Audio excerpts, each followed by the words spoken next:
Metro' news গুৱাহাটীলৈ আপোনাক স্বাগতম। আপোনালোকে নিশ্চিতভাৱে জানে বিধানসভা নিৰ্বাচন সমাগত। তাকে লৈ এতিয়া প্ৰতিটো ৰাজনৈতিক দলেই ব্যস্ত হৈ পৰিছে আৰু প্ৰতিটো ৰাজনৈতিক দলৰে যিসকল সম্ভাৱ্য প্ৰাৰ্থী আছে এই প্ৰাৰ্থীসকলে তেওঁলোকৰ নিজ নিজ সমষ্টিত ঘূৰি ফুৰিছে আৰু প্ৰতিজন প্ৰাৰ্থীয়ে তেওঁলোকৰ তৃণমূল যিসকল পৰ্যায়ৰ কৰ্মী আছে এই কৰ্মীসকলক লগ কৰিছে, তেওঁলোকৰ মনৰ বুজ লৈছে, সাধাৰণ ভোটাৰ ৰাইজৰ ওচৰলৈ গৈছে আৰু তেনেকেই এতিয়া বিধানসভাৰ নিৰ্বাচনৰ যি ৰণডংকা বাজি উঠিছে। আৰু আমি ৩০ নং হাজো শুৱালকুছি সমষ্টিৰ কথা ক'বলৈ ওলাইছোঁ আৰু এই সমষ্টিটো যথেষ্ট গুৰুত্বপূৰ্ণ বুলি বিবেচনা হৈ আহিছে পূৰ্বৰে পৰা। আৰু এই সন্মানীয় সমষ্টিটোৰ এগৰাকী সম্ভাৱ্য যুৱ প্ৰাৰ্থী হ'ল মৃদুল মালাকাৰ।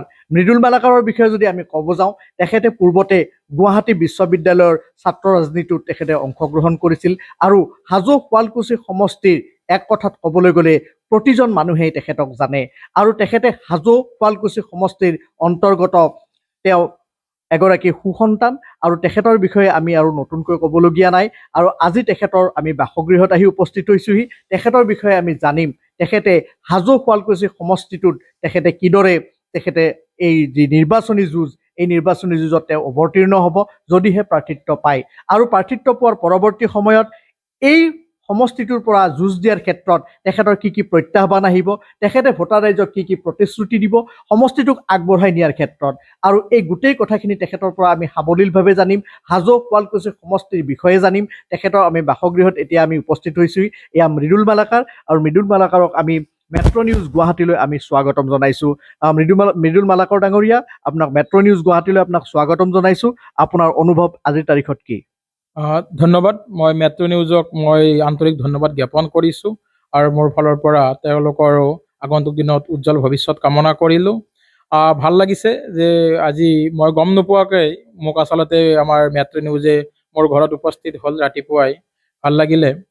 কথাটো হ'ল আপোনাৰ হাজো শুৱালকুছি সমষ্টি, আমাৰ ৩০ নং যিটো হাজো শুৱালকুছি সমষ্টি, এই সমষ্টি মই এজন স্থানীয় বাসিন্দা, ইয়াৰে ভোটাৰ হয় আৰু এই সমষ্টিত মই এই সমষ্টিৰে আপোনাৰ শিক্ষানুষ্ঠানত পঢ়া শুনা কৰি পৰৱৰ্তী পৰ্যায়ত আপোনাৰ বিভিন্ন ধৰণৰ সামাজিক কাম কাজৰ যোগেদি ৰাইজৰ লগত জড়িত হৈ আছোঁ। ৰাজনৈতিকভাৱে বিভিন্ন নিৰ্বাচনত মই অংশগ্ৰহণ কৰিছোঁ, ৰাইজৰ বিভিন্ন সুখ দুখৰ খবৰ লৈছোঁ আৰু বিভিন্ন বিধানসভা নিৰ্বাচন, লোকসভা নিৰ্বাচন বা পঞ্চায়ত নিৰ্বাচন যি নিৰ্বাচনেই নহওক সকলোবোৰ নিৰ্বাচনতে মই প্ৰত্যক্ষভাৱে সহায় সহযোগিতা কৰি ইয়াতে যিবোৰ প্ৰাৰ্থী আপোনাৰ দলীয়ভাৱে যিবিলাক আপোনাৰ দলৰ টিকট পাইছিলে তেওঁলোকৰ কাৰণে আমি নিজকে আমাৰ সমৰ্পিত মনোভাৱেৰে কাম কৰি গৈছোঁ আৰু তেওঁলোকক বিজয়ী কৰিবৰ কাৰণে সদায় আমি যৎপৰোনাস্তি চেষ্টা চলাই আহিছোঁ।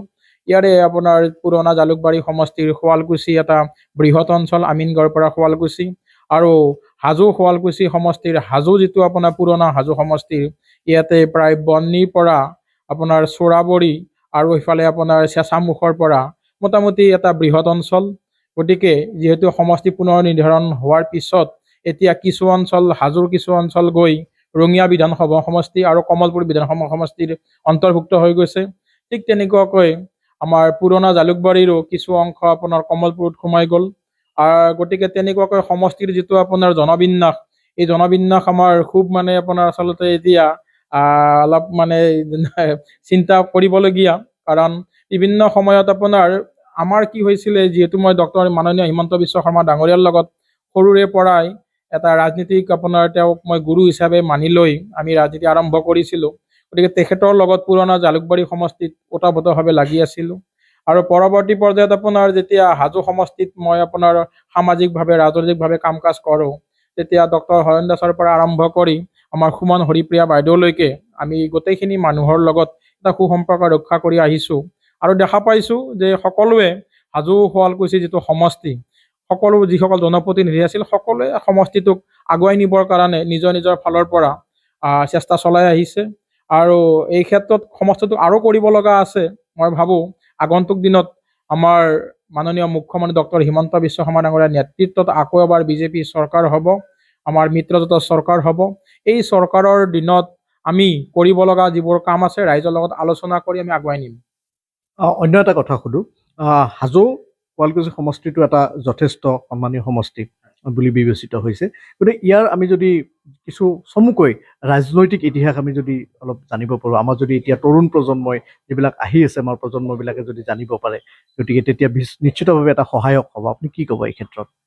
চাওক, আমি যদি হাজো সমষ্টিৰ ৰাজনীতিলৈ যাওঁ, তেতিয়াহ'লে 1951 চনত যিটো আপোনাৰ যাতে ৰাজনৈতিক যিটো আপোনাৰ নিৰ্বাচন, এই নিৰ্বাচনত সেই সময়ত আপোনাৰ সকলোৱে জানে যে বিষ্ণুৰাম মেধি ডাঙৰীয়া অসমৰ মুখ্যমন্ত্ৰী হৈছিলে, আৰু তেখেতে সুদীৰ্ঘকাল যেতিয়া আপোনাৰ মুখ্যমন্ত্ৰী হৈ থকা সময়ত অসমৰ খিলঞ্জীয়া জনতাৰ স্বাৰ্থ আগত ৰাখি তেখেতে অবৈধ অনুপ্ৰৱেশকাৰীসকলক অসমৰ পৰা বিতাড়নৰ কাৰণে যৎপৰোনাস্তি চেষ্টা চলাইছিলে। আৰু তেওঁলোকক আপোনাৰ কেনেকুৱাকৈ আপোনাৰ তেওঁলোকৰ ভূমিকে ধৰিকে আপোনাৰ যিবিলাক তেওঁলোকে আমাৰ অসমখনক ধৰি লওক অশান্তি কৰিবৰ কাৰণে যিবিলাক কাম কাজ আৰম্ভ কৰিব খুজিছিলে, তাক বাধা দিয়াৰ এক যৎপৰোনাস্তি চেষ্টা চলাইছিলে। তেখেতৰ আপোনাৰ যিবিলাক কাম কাজ পৰৱৰ্তী পৰ্যায়ত আপোনাৰ মহেন্দ্ৰ মোহন চৌধুৰী ডাঙৰীয়া, তাৰপিছত আপোনাৰ ৰবীন মালাকাৰ ডাঙৰীয়া, তাৰ পৰৱৰ্তী পৰ্যায়ত নুৰুল হুছেইন ডাঙৰীয়া, এনেকুৱাকৈ আপোনাৰ বিভিন্ন ধৰণে আপোনাৰ বিভিন্ন জনপ্ৰতিনিধিয়ে আগুৱাই নি আছে যদিও শেহতীয়াভাৱে সুমন হৰিপ্ৰিয়া ডাঙৰীয়ানীয়েও মাননীয় মুখ্যমন্ত্ৰী ডক্টৰ হিমন্ত বিশ্ব শৰ্মা ডাঙৰীয়াৰ যি উচ্ছেদ অভিযান, অসমৰ পৰা অবৈধ অনুপ্ৰৱেশকাৰীক আপোনাৰ খেদি পঠোৱাৰ যি উচ্ছেদ অভিযান, এই উচ্ছেদ অভিযানৰ লগত সংগতি প্ৰদান কৰি আপোনাৰ হাজো অঞ্চলৰ যিসকল চৰ অঞ্চলত যিবিলাক আপোনাৰ এতিয়া অবৈধভাৱে বসবাস কৰি আছে, তেওঁলোকৰ বিৰুদ্ধেও ব্যৱস্থা গ্ৰহণৰ কাৰণে চেষ্টা চলাইছে। আৰু আমাৰ যিটো আপোনাৰ পুৰণা যিটো জালুকবাৰী সমষ্টি আছিলে, এই জালুকবাৰী সমষ্টি 1964 চনত এইটো আচলতে সমষ্টিৰ সৃষ্টি হৈছিলে। আৰু 1964 চনৰ আগতে যিহেতু জালুকবাৰী বুলি সমষ্টি নাছিলে, 1964 চনৰ পিছৰে পৰা তাতে লক্ষ্যধৰ চৌধুৰীকে আৰম্ভ কৰি বিভিন্নজনে প্ৰতিনিধিত্ব কৰি অসম আন্দোলনৰ সময়ত ভিগু কুমাৰ ফুকন, তাৰ পৰৱৰ্তী 3টা কাৰ্যকালত 2001 চনলৈকে ভিগু কুমাৰ ফুকন ডাঙৰীয়াই এই পুৰণা জালুকবাৰী সমষ্টিক প্ৰতিনিধিত্ব কৰিছিলে। তাৰ পৰৱৰ্তী পৰ্যায়ত যোৱা 5টা কাৰ্যকালত মাননীয় মুখ্যমন্ত্ৰী ডক্টৰ হিমন্ত বিশ্ব শৰ্মা ডাঙৰীয়াৰ নেতৃত্বত পুৰণি জালুকবাৰীৰ প্ৰতিটো অঞ্চলে এক উন্নয়নৰ এক নতুন দিগন্ত সূচনা কৰিছে। প্ৰতিটো ৰাস্তা পদূলি নামঘৰ সকলো ফালৰ পৰাই উন্নয়নৰ এক নতুন দিগন্তলৈ মানে আপোনাৰ ধাবিত হৈছে আমাৰ পুৰণা জালুকবাৰী সমষ্টিৰ অঞ্চলবোৰ। এতিয়া আমাৰ বাকী থাকিল কেৱল হাজো অঞ্চলৰ কিছু আপোনাৰ কাম কৰিব লগা আছে। মই ভাবোঁ হাজো অঞ্চলৰ যিখিনি কৰিব লগা কাম আৰু শুৱালকুছি অঞ্চলৰ আৰু যিখিনি বাকী আছে সেইখিনিকো আগুৱাই নি গোটেই সমষ্টিটোক সমষ্টিৰ পুণ্যতীৰ্থ হাজো বুলি কয়। গতিকে পুণ্যতীৰ্থভূমি হাজো আৰু লগতে আমাৰ ধৰ্ম আৰু কৰ্ম সংস্কৃতিৰ মিলনভূমি শুৱালকুছি, এই গোটেই অঞ্চলটোক আমি আমিনগাঁৱলৈকে আগুৱাই নিব লাগিব। আগুৱাই নি আমি আমাৰ অসমৰ ভিতৰতে মাননীয় মুখ্যমন্ত্ৰী ডাঙৰীয়াৰ এটা সপোন আছিল যে জালুকবাৰী সমষ্টিক তেওঁ অসমৰ ভিতৰতে এটা জাকত জিলিকা সমষ্টি হিচাপে পৰিগণিত কৰিব, আৰু সেই সপোনক আমি আগুৱাই নিবৰ কাৰণে যৎপৰোনাস্তি চেষ্টা চলাম। নীল মালাকাৰ ডাঙৰীয়া, অন্য এটা কথা সুধিব ওলাইছোঁ, যিহেতু আপুনি এগৰাকী যুৱ নেতা, আপুনি যথেষ্ট দিন ধৰি আপুনি হাজো শুৱালকুছি সমষ্টিত আপুনি এক কথাত ক'বলৈ গ'লে ঘৰে ঘৰে চিনি পোৱা বুলি ক'লে ভুল কোৱা নহ'ব। আপোনাৰ দৃষ্টিত হাজো শুৱালকুছি সমষ্টিৰ কেইটামান আপুনি যথেষ্ট গুৰুত্বপূৰ্ণ সমস্যা কওকচোন। চাওক, হাজো আৰু শুৱালকুছি দুইটা সমষ্টিৰে সমস্যাবোৰ প্ৰায় একে। কাৰণ আমাৰ যিটো হাজো শুৱালকুছি যে নতুন সমষ্টি, এই নতুন সমষ্টিটো আমাৰ আমিনগাঁৱৰ পৰা আৰম্ভ হয় একেবাৰে আপোনাৰ শুৱালকুছিলৈকে থাকি পুৰণা জালুকবাৰী, আৰু আপোনাৰ নতুন যিটো আপোনাৰ হাজো সমষ্টি, এই হাজো সমষ্টিত আপোনাৰ চেঁচামুখৰ পৰা আৰম্ভ কৰি এইটো বৰ্ণি আৰু চোৰাবৰী, এটা বৃহৎ অঞ্চল, হাজোকে সামৰি এটা বৃহৎ অঞ্চল আছে। এই অঞ্চলবোৰত আমাৰ যিটো দেখা পাইছোঁ আমি যে আজি আমিনগাঁৱৰ যিটো নতুনকৈ উদ্যোগীকৰণ, এই উদ্যোগীকৰণ আৰম্ভ হৈছে আমিনগাঁও অঞ্চলত। ইয়াতে আপোনাৰ বেছিভাগ আপোনাৰ ঔদ্যোগিক ভূমিলৈ ৰূপান্তৰ হৈছে। গতিকে তাতে আমি নতুন নতুন কিছুমান উদ্যোগ আকৌ আনিব লাগিব। সেই উদ্যোগসমূহত জড়িত থকা শ্ৰমিকসকলৰ যিবিলাক আপোনাৰ প্ৰাপ্য মজুৰি, সেইসমূহ ঠিকমতে পাইছেনে নাই তাক আমি চোৱা চিতা কৰিব লাগিব। কাৰণ তাত যিসকল আপোনাৰ শ্ৰমিকে কাম কৰি আছে, এই শ্ৰমিকসকল আমাৰ স্থানীয় শ্ৰমিক। গতিকে এই শ্ৰমিকসকলৰ মজুৰি আৰু তেওঁলোকৰ যিবিলাক আপোনাৰ সুবিধা, এই সুবিধাক আমি প্ৰাপ্য সুবিধাবিলাক আমি দিব লাগিব। লগতে আমি তাৰ পিছত আমিনগাঁৱৰ পিছত পাৰ হৈ আমি যেতিয়া আমি আৰু ধৰি লওক দদৰা, দলিবাৰী, শিঙিমাৰী এই অঞ্চল পাম বংশৰ, এইটো এটা কৃষি অঞ্চল। এই কৃষিভূমি আপোনাৰ উৰ্বৰা কৃষিভূমি। ইয়াতে আপোনাৰ শিঙিমাৰীৰ বেঙেনা বুলি ক'লে আপোনাৰ অসম বিখ্যাত। গতিকে এই শিঙিমাৰী অকল শিঙিমাৰী নহয়, আচলতে শিঙিমাৰী সামৰি দদৰা দলিবাৰীকে আজ্ঞাথুৰিকে আৰম্ভ কৰি আপোনাৰ বংশৰলৈকে এই বৃহৎ কৃষিভূমিৰ যিবোৰ আপোনাৰ উৎপাদিত সামগ্ৰী, এই উৎপাদিত সামগ্ৰীয়ে যাতে আমাৰ যিখন শিঙিমাৰীৰ বজাৰ আছে, এই বজাৰখনক আমি আৰু অধিক সম্প্ৰসাৰণ কৰি ইয়াতে কেনেকুৱাকৈ বাহিৰৰ ব্যৱসায়ী আমি আনিব পাৰোঁ, ইয়াতে বাহিৰৰ ব্যৱসায়ীক আমি যাতে বেছি দৰত আমি শিঙিমাৰীতে বিক্ৰী কৰিব পাৰোঁ, তাৰ বাবে আমি আৰু অধিক ব্যৱস্থা গ্ৰহণ কৰিব লাগিব। আমাৰ বজাৰখন যাতে আমি আৰু অধিক প্ৰচাৰ প্ৰসাৰ লাভ কৰে তাৰ বাবে চেষ্টা কৰিব লাগিব। তাৰপিছত আহি পাম আমি শুৱালকুছি। শুৱালকুছি জানে আপোনালোকে প্ৰাচ্যৰ মানচেষ্টাৰ বুলি কয়। এই শুৱালকুছিৰ আপোনাৰ তাঁতশিল্প এতিয়া অকল শুৱালকুছিতে সীমাবদ্ধ হৈ থকা নাই। এই তাঁতশিল্পটো ৰামদিয়া, বামুণ্ডি, অৰ্থাৎ আপোনাৰ চুবুৰীয়া সমীপৱৰ্তী হালোগাঁও, আপোনাৰ সোৱানচাহ, এই সমগ্ৰ মানে হাজো অঞ্চলতে এতিয়া বিয়পি পৰিছে। গতিকে এই শুৱালকুছি তাঁতশিল্পৰ যিটো আপোনাৰ এতিয়া লাহে লাহে কি হৈছে, অসমৰ লগতে বাহিৰৰো কিছুমান শিপিনীয়ে শুৱালকুছি তাঁতশিল্পক নকল কৰি তেওঁলোকে বিভিন্ন ধৰণৰ কাপোৰৰ ৰমৰমীয়া ব্যৱসায় চলাই আছে, যাৰ ফলত আমাৰ শুৱালকুছি তাঁতশিল্পৰ পুৰণি যিটো ঐতিহ্য, এই ঐতিহ্য লাহে লাহে আপোনাৰ কিছুমানে ম্লান কৰিবৰ কাৰণে চেষ্টা কৰিছে। আমি শুৱালকুছি তাঁতশিল্পৰ ঐতিহ্য সংৰক্ষণ কৰিব লাগিব আৰু শুৱালকুছিৰ শিপিনীসকলে আমাৰ তাঁতশিল্পৰ ক্ষেত্ৰত যিবোৰ সমস্যাৰ সন্মুখীন হৈ আছে, এই সমস্যাসমূহক আমি সমাধান কৰিবৰ কাৰণে অসমৰ যিটো আপোনাৰ হেণ্ডলুম এণ্ড টেক্সটাইল ডিপাৰ্টমেণ্ট আছে, তেওঁলোকক আৰু অধিক সক্ৰিয় কৰিব লাগিব।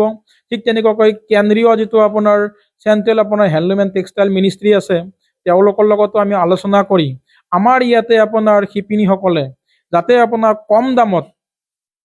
কম দামত অতি সোনকালে যাতে আপোনাৰ যিবিলাক ৰ মেটেৰিয়েলছ লাগে, কেঁচা সামগ্ৰী যিবোৰ লাগে, এইবোৰ যাতে অতি সোনকালে তেওঁলোকৰ সময়ত সুলভ মূল্যত পাব পাৰে, তাৰ বাবে আৰু অধিক আমি প্ৰচেষ্টা চলাব লাগিব। লগতে তেওঁলোকৰ যিটো কাপোৰৰ যিটো উৎপাদন হ'ব, এই কাপোৰৰ উৎপাদিত সামগ্ৰীৰ এটা নিশ্চিত তেওঁলোকক মানে এটা নিশ্চিত প্ৰদান কৰিব লাগিব যে আপোনালোকে কাপোৰ বওক আৰু সেই কাপোৰৰ দাম আপোনালোকে এনেকুৱাকৈ পাব, গতিকে আপোনালোকে উৎপাদনটো কৰক। তেনেকুৱা ধৰণে আগবাঢ়ি যাব লাগিব। ঠিক তেনেকুৱাকৈ হাজো অঞ্চলৰ কাঁহ পিতলৰ বাচন বৰ্তন আছে, আপোনাৰ যিসকল মৰিয়া লোক আছে বা আপোনাৰ স্থানীয় লোক আছে আমাৰ হাজোৰ, গতিকে এই হাজোৰ কাঁহ পিতল বাচন বৰ্তন আপোনাৰ আমি আৰু অধিক কেনেকুৱাকৈ আধুনিকৰণ কৰিব পাৰোঁ, আপোনাৰ যিসকল এই আপোনাৰ যিসকল শিল্পী যিসকল আছে, সেই শিল্পীসকলকো আমি কি কৰিব লাগিব, তেওঁলোকক আমি আচলতে নগদ ধন দি তেওঁলোকৰ ব্যৱসায়টো আমি আগুৱাই নিব লাগিব। ঠিক তেনেকুৱাকৈ আপোনাৰ আহি আমি যেতিয়া আপোনাৰ হীৰা সম্প্ৰদায়ৰ লোক পাম ৰামদিয়াৰ, তেওঁলোকৰ যিটো আপোনাৰ এই আপোনাৰ আপোনাৰ যিটো মৃৎশিল্পটো আমি আগুৱাই নিবৰ কাৰণে চেষ্টা চলাব লাগিব। এনেকুৱাকৈ বিভিন্ন ধৰণৰ আমাৰ চিন্তা আছে। আমাৰ মালাকাৰসকল যিসকল আছে, আপোনালোকে জানে গুৱাহাটীৰ বজাৰত যিবোৰ আপোনাৰ ফুল আহে, ইয়াতে অধিকাংশ ফুল আচলতে আমাৰ হাজো অঞ্চলৰ পৰা আহে।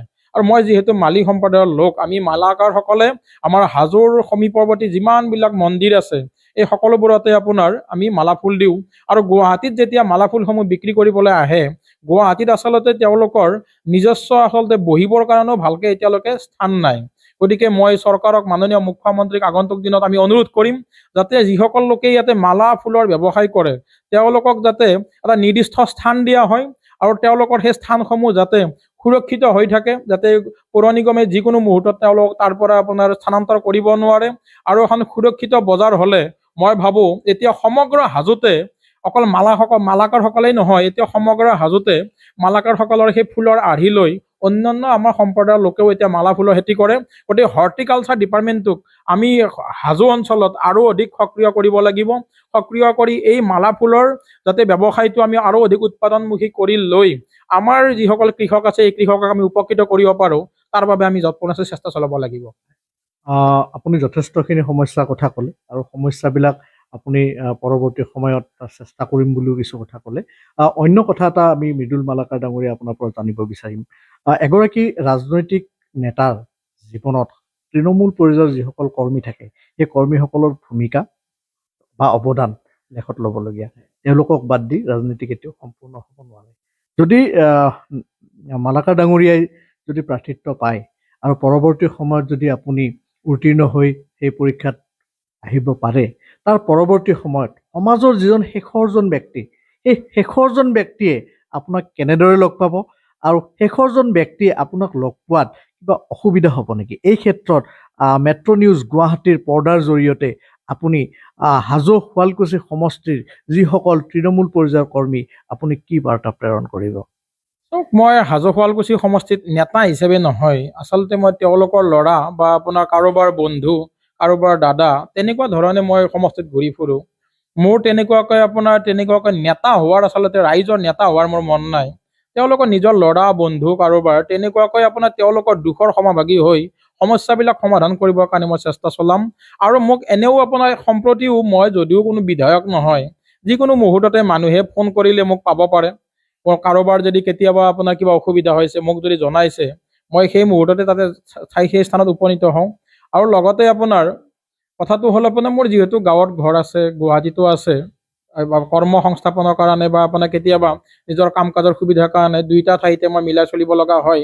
কিন্তু যদিহে তেনেকুৱা দলৰ যদি কিবা দায়িত্ব দিয়া হয়, তেতিয়াহ'লে ৰাইজৰ ওচৰত মই আৰু অধিক সময় দিবৰ কাৰণে প্ৰস্তুত থাকিম। এতিয়া মই যিমানখিনি দিছোঁ, মই যিহেতু অধিবক্তা, গতিকে নিজৰ কাম কাজ আগত ৰাখি সকলোবোৰ ৰাইজক মই সকলো ধৰণে সহায় সহযোগিতা কৰিব লাগিব। মই ভাবোঁ যে ৰাইজে মোক সদায় পাই আহিছে ওচৰতে। মই নিজৰ ল'ৰাৰ দৰে আছোঁ, তেওঁলোকৰ লগত নিজৰ ভাইৰ দৰে আছোঁ, দাদাৰ দৰে আছোঁ। গতিকে অনাগত দিনতো মই প্ৰতিশ্ৰুতি দিব পাৰোঁ 100% মই হাজো শুৱালকুছি সমষ্টিৰ ৰাইজৰ লগত থাকিম। আৰু ৰাইজৰ আশীৰ্বাদ অবিহনে আমি কেতিয়াও আগুৱাই যাবৰ ইচ্ছা নাই। ৰাইজেই ৰজা। আৰু আপুনি যিটো কৈছে যে সমাজৰ শেষৰজন ব্যক্তি, সন্মানীয় দীনদয়াল উপাধ্যায়ৰ যিটো নীতি আছিলে, সেইটোৱে আচলতে নীতি অন্ত্যোদয়া বুলি কয়, যে সমাজৰ শেষৰজন ব্যক্তিৰ যেতিয়ালৈকে উন্নয়ন নহয় তেতিয়ালৈকে আমি থমকি নৰওঁ। মই তেওঁলোকৰ কাৰণে সদায় এজন শক্তিশালী কণ্ঠ হিচাপে, এটা শক্তিশালী কণ্ঠ হিচাপে মই সদায় মাত মাতি যাম। আৰু য'তেই স্থান পাওঁ মই সদায় হাজো শুৱালকুছি ৰাইজৰ কথাই কৈ যাম।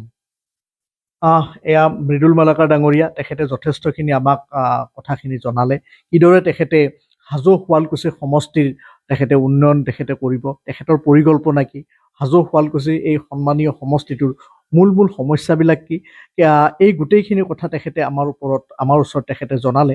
আৰু আমাৰ জৰিয়তে মেট্ৰ' নিউজ গুৱাহাটীৰ পৰ্দাৰ জৰিয়তে প্ৰকৃততে হাজো শুৱালকুছি সমষ্টিৰ যিসকল তৃণমূল পৰ্যায়ৰ কৰ্মী, যিসকল ভোটাৰ ৰাইজ, তেওঁলোকে যাতে এই কথাখিনি গম পালে। অন্য এটা কথা আমি এই মুহূৰ্তত ক'বই লাগিব, এগৰাকী ৰাজনৈতিক নেতাৰ জীৱনত প্ৰকৃততে তেখেতৰ পৰিয়ালৰ ভূমিকা যথেষ্টখিনি আছে। তেখেতে যেতিয়া ৰাতিপুৱা সমষ্টিলৈ যাবলগীয়া হয়, সমষ্টিৰ অলিয়ে গলিয়ে ঘূৰিবলগীয়া হয়, এক যথেষ্ট প্ৰত্যাহ্বানমূলক কাম। পৰৱৰ্তী সময়ত তেওঁলোকে যদি পৰিয়ালৰ পৰা যদি কোনো ধৰণৰ তেওঁলোকে যদি আমি যাক কওঁ ছাপোৰ্ট, এই ছাপোৰ্ট ছিষ্টেমটো যদি নাথাকে, তেতিয়াহ'লে আহি থকা দিনত তেখেতে আচলতে ভাল ফলাফল দিব নোৱাৰিব সমষ্টিবাসী ৰাইজক।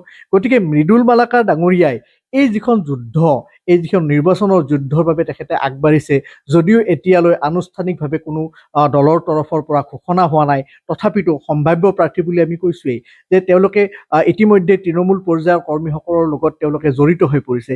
এই ক্ষেত্ৰত তেখেতৰ পৰিয়ালৰ তৰফৰ পৰা তেখেতৰ পত্নীয়ে কিদৰে তেখেতে আচলতে তেখেতক ছাপোৰ্ট দিয়ে, তেখেতক কিদৰে দৈনন্দিন কাম কাজত ৰেডি হোৱাৰ ক্ষেত্ৰত তেখেতক সহায় কৰে, এই কথা আমি জানিবলৈ আজি ওলাইছোঁ। আৰু তেখেতৰ বৰ্তমান আমি পত্নীৰ ওচৰলৈ যাম। এয়া তেখেতৰ পত্নী। বাইদেউ নমস্কাৰ। মেট্ৰ' নিউজ গুৱাহাটীলৈ আপোনাক স্বাগতম জনাইছোঁ। কি ক'ব আপোনাৰ স্বামীৰ ক্ষেত্ৰত, আপুনি কি ক'ব? এওঁতো আগৰ পৰাই ৰাজনীতিত আছেই, ছাত্ৰ থকা দিনৰে পৰা আছেই। এওঁ মোৰ ছিনিয়ৰো আছিলে ইউনিভাৰ্চিটিত। এতিয়া এওঁ যিহেতু মানুহজন ছ'চিয়েল, গতিকে তেওঁ ছ'চিয়েলি বহুত ইনভলভ হৈ থাকে আৰু ৰাইজৰ লগত থাকি ভাল পায়, ৰাইজৰ সমস্যা, ৰাইজৰ কথা বুজ লৈ ভাল পায়। আৰু গতিকে ঘৰুৱা ফালেদি অকণমান মই চম্ভালিব লগা হয় বেছিকৈ। ল'ৰা ছোৱালী দুটা আছে আৰু মোৰো চাকৰি আছে, কলেজৰ মই প্ৰবক্তা এগৰাকী। সেই হিচাপে মোৰ সমস্যা হয়, তথাপি তেওঁ যিহেতু সপোন আছে বা তেওঁ এনেকৈ ৰাইজৰ সেৱা বা মনৰ কথা বুজ লৈ ভাল পায়, তো তেনেকেই মই চেষ্টা কৰোঁ। অলপ কষ্ট হয়, তথাপি যথেষ্ট ছাপোৰ্ট দিব চেষ্টা কৰিছোঁ আৰু তেওঁৰ আশা পূৰ্ণ হওক বুলি নিশ্চয় মই ভাবিছোঁ। আৰু এই ক্ষেত্ৰত মোৰ ফালৰ পৰা মোৰ মা, মোৰ দাদা, তেওঁলোকে বহুত সহায় কৰে, কাৰণ চাকৰিয়ে, ল'ৰা ছোৱালীয়ে আৰু এওঁৰো কাম আছে, তেওঁ সেই হিচাপে চম্ভালিব দিগদাৰ। তেনেকৈ আমি চলি আছোঁ। অন্য কথা এটা সুধোঁ, তেখেতে যেতিয়া ৰাতিপুৱা আচলতে নিজৰ যুদ্ধৰ বাবে সমষ্টিলৈ তেওঁ যাবলগীয়া হয়, অলিয়ে গলিয়ে ঘূৰিবলগীয়া হয়, এযোৰ সুন্দৰ সাজু পিন্ধি যাবলগীয়া হয়। সাজযোৰ কোনে আচলতে মানে ৰেডি কৰি দিয়ে, কোনে নিৰ্বাচন কৰে যে কোনযোৰ সাজ পিন্ধি যাব, কোনযোৰ কাপোৰ পিন্ধি যাব, কেনেকে যাব, এই ক্ষেত্ৰত আপোনাৰ লগত কিবা আলোচনা হয় নেকি, বা ৰাতি এইবিলাক পৰিকল্পনা হৈ থাকে নেকি? নাই, ৰাতিটো পৰিকল্পনা কৰিবৰ কাৰণে তেওঁক ভালকে লগে পোৱা নাযায়। বেছিভাগ ফোনত থাকে, গতিকে কিছুমান কথা মানে ক'ব খোজেও ক'ব ৰৈ যায়, বা কেতিয়াবা এনেকুৱাও হয় মই মেছেজ দি থব লগা হয় যে এইটো আজি নিপিন্ধিবা, বা এনেকুৱা কিছুমান সৰু সুৰা কথা যে কালি নাপাহৰিবা। আৰু কাপোৰ বেছিভাগ ময়ে অৱশ্যে চইচ কৰি দিওঁ, কিন্তু পিন্ধাৰ সময়ত সদায় চুজ কৰা নহয়, কাৰণ তেওঁ দৌৰা দৌৰিতে কেতিয়াবা কিবা এটা পিন্ধি পেলাই ওলাই যায়। আৰু কেতিয়াবা কওঁ যে, বা কেতিয়াবা মোক সোধে যে এইটো মই আজি এনেকুৱা মিলিবনে নাই, সেই তেনেকে ইমান। আৰু তেওঁ কাপোৰ কানিক লৈ বৰ এটা ইমান হেৰি নহয় যে সেইটোকে তেওঁ গুৰুত্ব দিব, অকমান চিম্পলকে থাকি তেওঁ ভাল পায়, আৰু কামখিনি হ'ব লাগে সেইটোও ভাবে, গতিকে কাপোৰ কানিত সাংঘাতিক ধৰণে গুৰুত্ব নিদিয়ে। তথাপি মই কওঁ অকমান তুমি ৰাখিবা সেইটো, তেনেকে মই মিলাব চেষ্টা কৰো। কেতিয়াবা পাৰো, কেতিয়াবা নিমিলেও, তেনেকে ওলাই গুচিও যায় দৌৰা দৌৰিকে, সেই তেনেকে আৰু। অন্য এটা কথা সুধো, ৰাজনৈতিক নেতা এজনৰ স্বাস্থ্য বহুত ভূমিকা ইয়াত আছে, স্বাস্থ্যই বহুত আপোনাৰ যথেষ্টখিনি ৰোল প্লে কৰে। গতিকে এই ক্ষেত্ৰত তেখেতক ৰাতিপুৱা ব্ৰেকফাষ্টৰ পৰা আদি কৰি খোৱা বোৱাৰ ক্ষেত্ৰত আদি কৰি ৰাতি আহোঁতে খোৱাৰ ক্ষেত্ৰত আদি কৰি এই ক্ষেত্ৰতো কিবা ৰুটিন আপোনালোকে ফ'ল' কৰে নেকি? ৰুটিন ফ'ল' কৰিব নোৱাৰি, অকমান কেয়াৰলেছ হয় নিজে, কিন্তু মানে নিজৰ স্বাস্থ্যৰ যত্ন তেওঁ নলয়। পানী চানীয়ে বহুত দেৰি কেতিয়াবা নোখোৱাকে ৰৈ যায়, কেতিয়াবা ক'বলগীয়া হয় বা মই ওচৰত দি আহো, গতিকে কেতিয়াবা বহুত দেৰি একো নোখোৱাকে থাকি যায়। তো মই চেষ্টা কৰো, কিন্তু এতিয়ালৈকে ঠিকে আছে যদিও মই ভাবোতে অকমান সচেতন নিজেও হ'ব লাগিব, কাৰণ টেবুলত থৈ পেলাইও সময়মতে তেওঁ নাখায়। বহুত সময় তেনেকুৱা হয়, আৰু মই সদায় তেওঁ ওলাই যাওঁতে কিবা নহয় কিবা এটা তেওঁক ভৰাই দিওঁ। সেইটো তেওঁ কেতিয়াবা এৰি মানে নোখোৱাকে ঘূৰাইও লৈ আহে, তেতিয়া মোৰ অলপমান খং উঠে। তাৰপিছত কেতিয়াবা ঘৰতে আহি খাই দিয়ে, গতিকে খোৱা লোৱাত তেওঁ অকমান সচেতনতাটো কম। আৰু মই যিখিনি পাৰোতো কৰিছো, আৰু বাকীখিনি তেওঁ নিজে কৰিব লাগিব, কাৰণ ইমান ঘূৰি থকা হয়, কেতিয়াবা বহুত দীঘল সময়লৈকে তেওঁ খোজকাঢ়ি বা এনেকে মানুহৰ লগত থাকে, খোৱা লোৱা বেয়া হয় বা কম হয়। সেইটো মই ভাবো, মই আৰু যিখিনি পাৰো মই যত্ন ল'ম, আৰু তেওঁ নিজেও যত্ন ল'ব লাগিব। অন্য এটা কথাত আমি যাবলৈ ওলাইছো, আপোনালোকৰ দুটি কণমানি সন্তান আছে, সন্তান দুটিক তেখেতে সময় দিব পাৰেনে? সময়টো বাৰু কমেই দিয়ে, তথাপি যিখিনি পাৰে দিব চেষ্টা কৰে, বহুত কম, আৰু এইকেইদিনত অকমান ধৰক বেছি কম হৈ আছে। চেষ্টা কৰে, কিন্তু তেওঁ কি হয়, মানুহ আহে কেতিয়াবা কিবা সমস্যা লৈ, বা কিছুমান সমস্যা লৈ ফোন চোন আহে, তেওঁলোকক মানে ইগনোৰ কৰি পেলাই অলপ সময় দিয়াটো নহয়। কেতিয়াবা ল'ৰা ছোৱালী দুটাই অকমান খং কৰে, মই বুজাই দিওঁ, এতিয়া তেনেকে চলি আছো। মই কওঁ যে অকমান পাপা ব্যস্ত থাকে, সেই ধৰণে আমি চলি আছো। সময় কম দিয়ে, কিন্তু চেষ্টা কৰে, বা কেতিয়াবা পাৰেও, কেতিয়াবা ফুৰাব লৈ যায়, কেতিয়াবা খেলে, সেই ধৰণে সময় দিয়ে আৰু যিখিনি পাৰে। অন্য এটা কথা সুধো, প্ৰতিগৰাকী পত্নী বিচাৰে তেখেতৰ মানুহজনে তেখেতক কিছু ফুৰাবলৈ যাওক, তেখেতক ব্যক্তিগতভাৱে সময় দিয়ক। যিহেতু আমি যিমান দূৰ জানো মৃদুল মালাকাৰ ডাঙৰীয়াই তেখেতে সমষ্টিতেই থাকে, তাৰ মানুহবিলাকৰ লগতেই থাকে, আপোনাক সময় দিয়েনে? সময়টো কমেই দিয়া হয়, তথাপি মই ভাবো আৰু সেইখিনিয়ে বহুত বুলি ভাবি লওঁ। কেতিয়াবা আকৌ বহুত মানে আমাৰ এনেকুৱা যে চানডে মানডে যি হওক, চানডে হওক ছেটাৰডে হওক, মানে ঘৰত থাকিব নে নাই আমি নাজানো। কিবা এটা আমি প্লেন কৰিলেও হঠাৎ হ'ব পাৰে, সেইটো মানে আগদিনালৈকে তেওঁ নাজানে, কাৰণ কিবা কিবি থাকি যায় বা কিবা ওলাই যায়। তেনেকুৱা ফুৰাবলৈ নিয়ে, কিন্তু অকমান কম হয়, হ'লেও চলি থাকো আৰু, কাৰণ ইমান এটা সেইটোলৈ ভাবি নাথাকো, বা কেতিয়াবা মোৰো সময় নিমিলিব পাৰে, মই যিহেতু কলেজত যাব লাগে, তো কেতিয়াবা আমি গুচি যাওঁ। মই আৰু ল'ৰা ছোৱালীকেইটাও বহুত যাওঁ, মই লৈ যাওঁ দুইটাকে কেতিয়াবা, আৰু বাকী যিখিনি পাৰে তেওঁ মিলাই আৰু। অন্য এটা কথালৈ এতিয়া যাবলৈ ওলাইছো, মৃদুল মালাকাৰ ডাঙৰীয়াৰ আটাইতকৈ যিটো ষ্ট্ৰং পইণ্ট? তেওঁ বহুত কনফিডেণ্ট হয়, আৰু মানুহৰ লগত মানে বহুত কষ্ট কৰিব পাৰে। ঘৰুৱা কথাত হয়তো ইমান এটা মানে মিলাব নোৱাৰিব পাৰে, কিন্তু তেওঁ বহুত কষ্ট কৰে, আৰু ঘূৰি ফুৰি নাখাই নেমেলিও বহুত মানুহৰ লগত ফুৰি গমেই নাপায় সময় কেনেকে গ'ল, বা ভাগৰ লাগিছে নেকি। এইকেইদিনত ধৰক ইমান ঘূৰিব, খোৱা লোৱাও বেয়া হ'ব, কেতিয়াবা বহুত গাড়ী চলোৱাও হয় যদি গাড়ী চলাব মানুহ নাপায়, কিন্তু তথাপিও সেই বস্তুটো ফিল নকৰে। মানে এই ক্ষেত্ৰত, ৰাজনীতিৰ ক্ষেত্ৰত তেওঁ মানে খুব বেছি কেপেবল বুলিও ক'ব পাৰি, বা খুব হেৰি ডেডিকেটেড, তাৰমানে সেইকাৰণে সেইটোত কনফিডেন্সো আছে, আৰু বহুত কষ্ট কৰিব পাৰে, বহুত কষ্ট কৰিব পাৰে। এতিয়া মৃদুল মালাকাৰ ডাঙৰীয়া আটাইতকৈ দুৰ্বল পইণ্টটো কি? দুৰ্বল পইণ্ট ল'ৰা ছোৱালী চম্ভালিব নোৱাৰে আৰু কাৰণ সেইটো চবেই নোৱাৰে, সেইটো তেওঁ একেবাৰে দুৰ্বল। আৰু তেখেতৰ খং উঠেনে? খং কিন্তু কম, কিন্তু উঠিলে বহুত কম উঠে, উঠিলে আৰু উঠে আৰু অকণমান, কিন্তু তেওঁ খঙাল নহয় মানে। ধন্যবাদ বাইদেউ। এয়া আছিলে মৃদুল মালাকাৰ ডাঙৰীয়াৰ বাসগৃহৰ পৰা কিছু মনৰ কথা। আমি মেট্ৰ শুভকামনা জনাইছো। আহি থকা দিনত তেখেতে হাজো শুৱালকুছি সমষ্টিৰ পৰা যথেষ্টভাৱে তেখেতে সেই সমষ্টিটোক উন্নয়নৰ দিশত আগবঢ়াই লৈ গৈ সাধাৰণ মানুহৰ উপকৃত কৰক। আৰু মেট্ৰ' নিউজ গুৱাহাটীৰ তৰফৰ পৰা তেখেতক অলেখ অভিনন্দন থাকিল।